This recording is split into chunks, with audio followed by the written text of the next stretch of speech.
Happy day, happy life, happy journey. Welcome. I'm not Kim Terranova. Yes, it's true. Kim is traveling today, and she asked me if I could sit in for her, which is a great honor because, so next week she's going to sit in for me.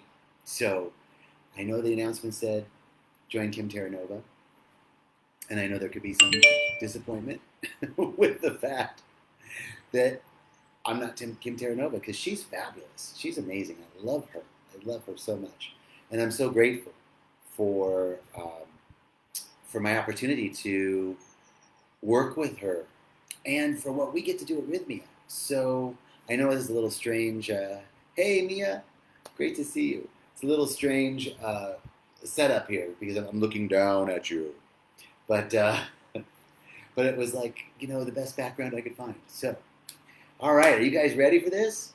From discipline to devotion, right? This is Virginia. Hey, Virginia, how you doing? From discipline to devotion. This is something that I really found interesting. Discipline. Discipline. I was watching a workshop today with a guy named Tommy Rosen, who's really cool. It was on addiction and recovery. But he talked about discipline, and I liked it very much because what he was saying was that discipline comes from the root word disciple, right? They're the same word. And so discipline means to be a student, means to be a student of something. And so we open ourselves up to receive, right? To be that disciple. And we move from that, hey, Sinan, how you doing? We move from that to devotion, where it's not like, oh, I have to go do my discipline. It moves from discipline to a devotion where it's like, I love that I get to do this. I remember years ago, Reverend Michael, in one of his talks, talked about I get to. Now I have to go to work. I have to go meet my family. I have to go to the grocery store. It's like, I get to go to work. I get to meet my family. I get to go to the grocery store. Dorota, Nicole, hello everybody. So this is the shift from discipline, which is to be a student of, right? And as we move out of discipline, we become and move ourselves into a frequency of devotion, which is, I love that I get to do this. I get to. So watch your language. As you say, I gotta go pick up the kids. Wow. Remember how we used to be like, I gotta go to the office. Now it'd be like, ooh, wouldn't it be cool to go to the office? Right? I gotta go meet my friends for dinner. I don't want to. I would love to go out to dinner with people right now. I know things are opening up. I went out to dinner actually for the first time in 3 months, 4 months, whatever it was, recently. So this is our work, and it begins in our awareness. It begins in shifting our frequency, right? So when I can shift from I have to I get to, it moves me immediately into a place of gratitude for what I have. What is like, it's really a blessing we get to do these things. I have to meditate. Yeah, I gotta meditate. I get to meditate. So immediately that is the beginning to shift. And really what we're talking about is frequency and vibration. Frequency and vibration, I'm checking my glasses because they're a little like, hello. I'm looking like I'm in the wrong frequency right now. Let me adjust those. Hey, now I'm in the right frequency. Frequency and vibration are everything, right? Every neuron, every atom, every proton, all have frequency and vibration. And so we also are made up of all those frequencies and vibrations. We're made up of those things that vibrate. And so how can we shift and up-level our frequency? Thought is one way to do that. Thought is a mental unit of energy. Reverend Michael talks about this, that our thinking is an energetic unit. So if our thinking is an energetic unit, how can we work with, not to control, but to work with our thinking? Emotions and feelings are the language of the mind and the body. The language of the mind is emotion, and feelings are the language of the body. And we we can work with those frequencies. How can I work with those frequencies? Kathleen, Benjamin, great to see you. Colette. I'm calling people out. Sorry, Kathleen. We're going to keep Kathleen anonymous here. K. Benjamin. I break myself up. I tell you. I can't believe. Okay. So, I want to talk today very briefly in this I Am the Miracle talk, because this is usually the place where we talk about people who have received their miracles at Rythmia. And we are, Juliet, and hey, we are opening as soon as we know. We'll let you know. It looks like probably July, August sometime. We're waiting for the Costa Rica Ministry of Health to open the borders so people can come in. And so this talk is normally the people who've been through Rythmia all week and received a miracle, and they're sharing with you about their miracle. So we changed it to I Am the Miracle, because what we're really talking about is the truth of the fact that this is a miracle. I get to breathe. I get to live. I get to go to the grocery store. I get to pick up the kids. I get to meditate. Wow! What a gift life is. How can we shift into that frequency? Well, we do that through first discipline and then moving into devotion.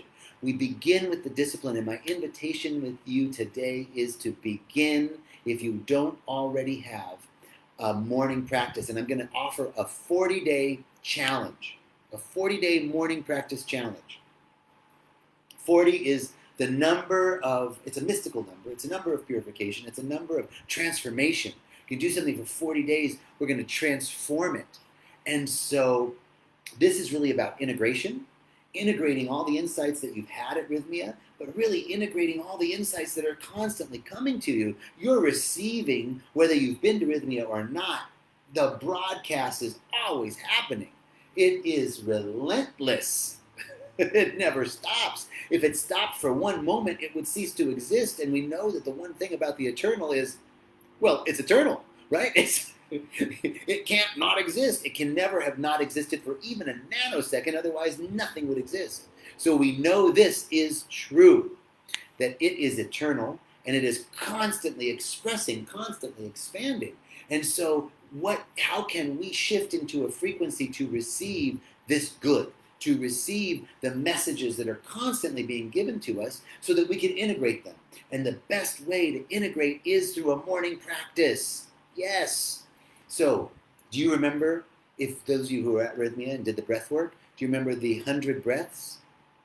Hey, Sherry, 100 breaths is a 5-minute practice of 100 breaths in and out through the nose.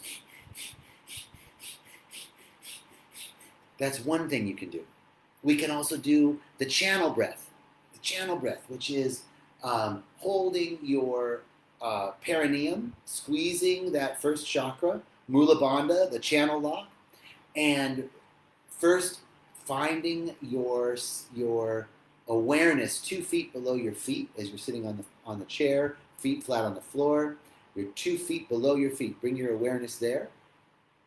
And now inhale up from 2 feet below, right into the perineum where you are, where you're squeezing right now. So inhale up into the perineum, and now you're going to exhale through the second chakra, through the solar plexus, through the heart, through the throat, through the third eye, out the top of the head, and into chakras 8 and 9, which are 2 and 4 feet above the head.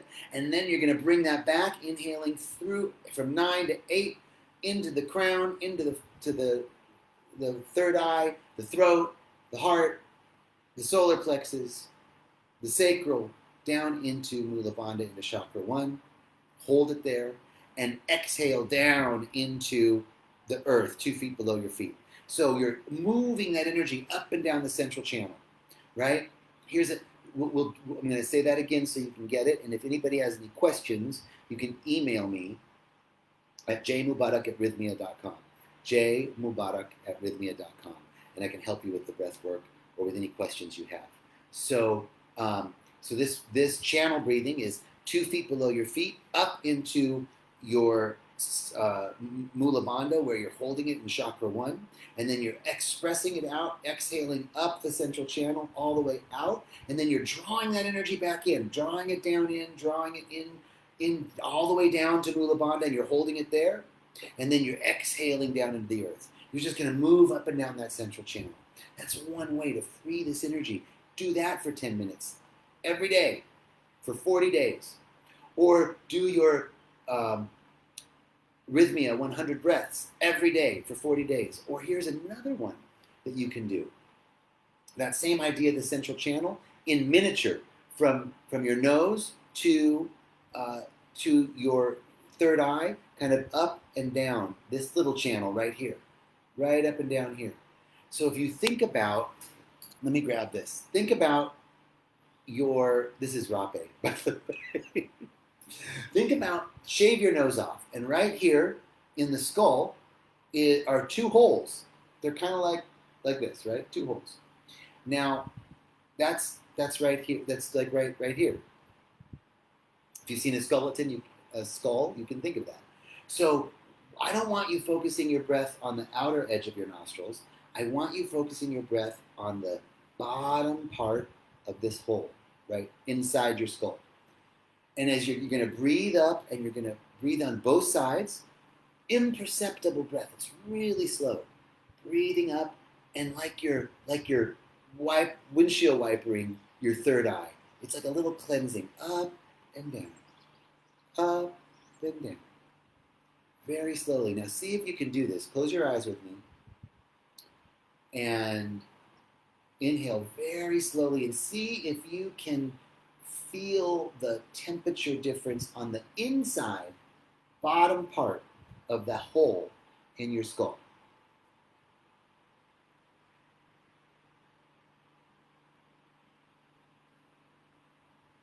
And then as you exhale. Now with that inhale, as you're inhaling, you're imagining it very soft. It's a very soft inhale.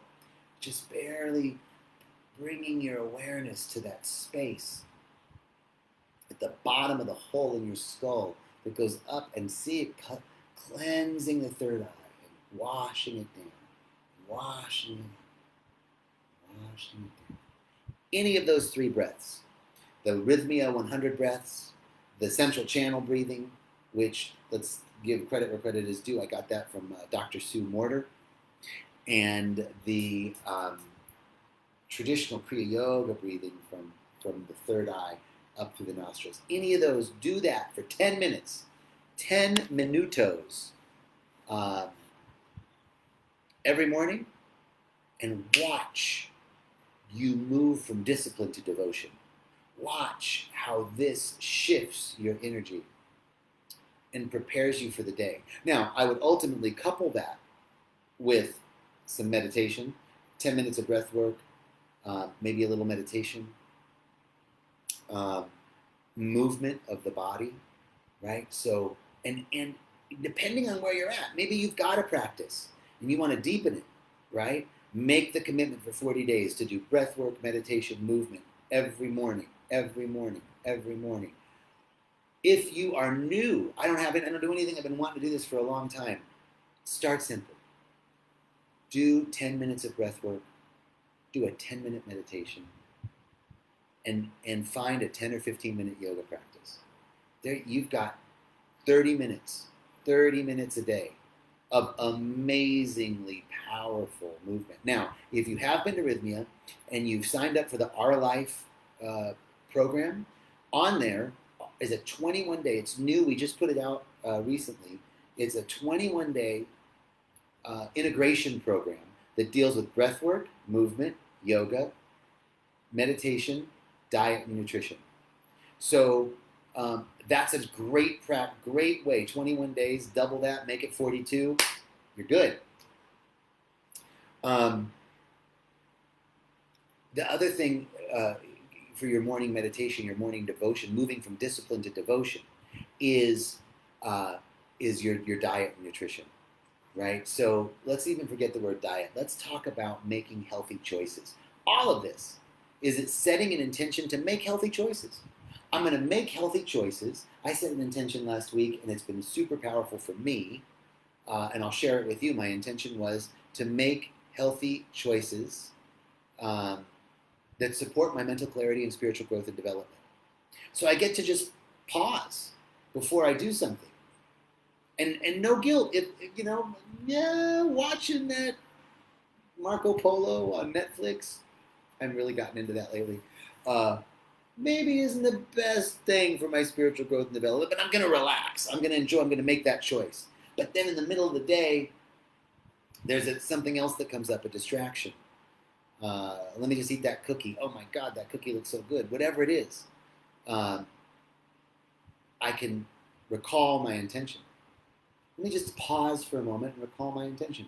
My intention is to make choices that support my mental clarity and spiritual growth and development. So nothing is good or bad inherently. Maybe eating that cookie right now does support my spiritual growth and development, does help my mental clarity. Maybe it's a reward. Maybe I'm just giving myself a break. Like, oh, I'm so tired of being so disciplined. I'm going to take a break for a minute. Whatever it is, choose powerfully. Choose it powerfully. And from a place that this is a choice that I'm making. And by choosing powerfully, I'm supporting my intention to have mental clarity and support my spiritual growth and development. So I love Miracle. I am Miracle. Yes, I love it. This is your show, Miracle. This is just for you. So this is beautiful. So yes, I make healthy choices that support my mental clarity and spiritual growth and development. This is moving me out of discipline and into devotion, because then I get to see, oh, I really love the way I feel. I really love doing this. And no guilt if I don't. I'm going to choose powerfully either way. I'm choosing. That is mental clarity. That is supporting my spiritual growth and development. So I'm going to invite you to make a commitment. Can I ask you to make a commitment for 40 days, starting today? Starting today. You're already in this vibration. You're watching a Facebook Live on Saturday, and you're interested in something about devotion and discipline. So bring discipline and devotion, modulate up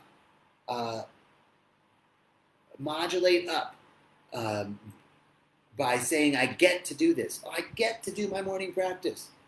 Think about people who don't have time to do their morning practice because they have to go walk 5 miles to get buckets of water and bring home. Or they're dodging bullets or bombs. No time for morning practice, right? So I get to do my morning practice. Shift that view around it, shift that frequency around it, and watch how discipline moves into devotion.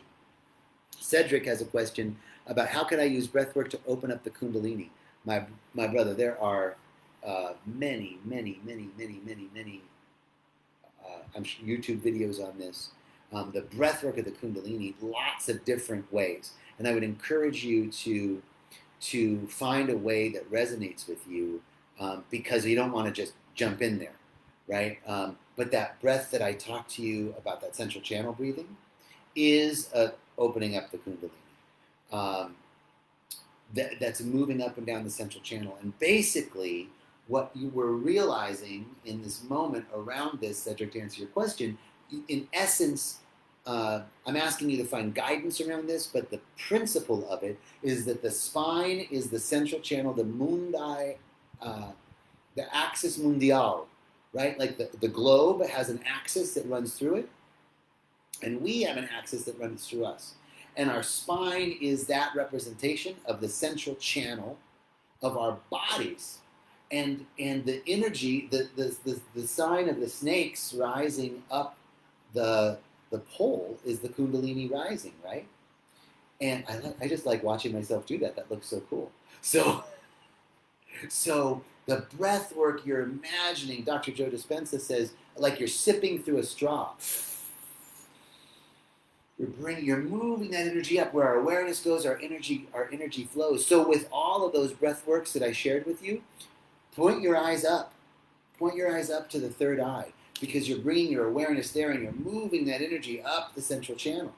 Now, so that's basically, Cedric, in essence, to answer your question. You use breath work with the central channel as a means of moving, navigating, migrating that energy up from the lower frequency levels. And we know that chakra. We know that the chakra, 3, 4, 1, 2, 3. I'm sorry. Hope I didn't offend anybody there.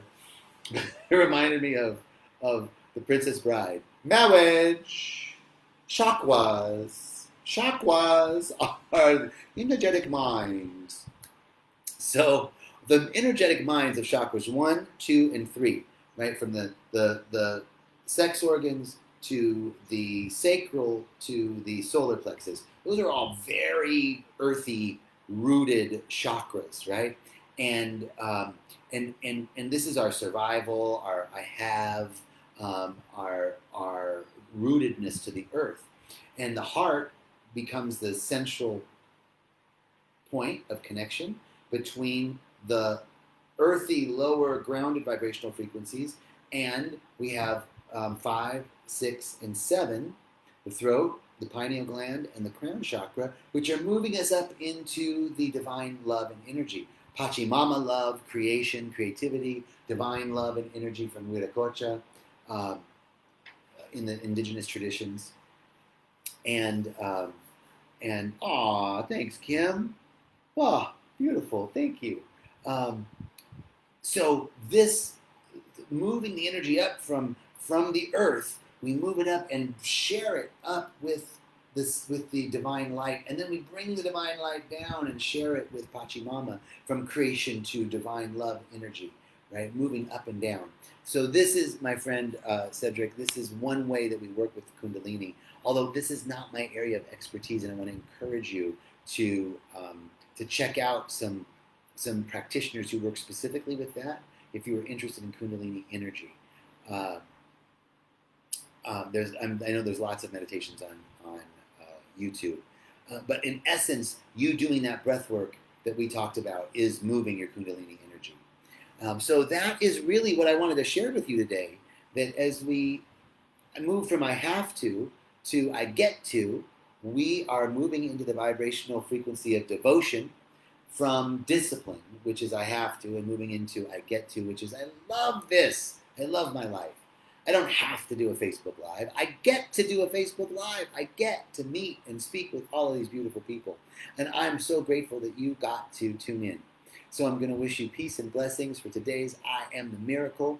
And the challenge is 40 days, a 40-day challenge of doing at least breath work every morning, if not breath work, meditation, and movement every morning, and then bringing awareness to our eating habits. Let's just eat whole, healthy foods. And when we eat, let's bless it. Let's recall how this food is going to nourish our body. See it entering into your body and sharing all of its love and light with every cell, every organ, every action, every function of your body. Imagine if you did that with every bite you took into your mouth. You would already be making healthy choices, no matter what you were putting into your mouth. Because when you eat that thing that you don't think you should eat, and you're like, oh, this is so bad for me. I can't believe I'm doing this. I hate that. Right? You're just putting that negativity in you. So if you're going to eat that cookie, eat it with love and see it nourishing your body. Thank you all so much. Peace and blessings. Thank you, thank you, thank you.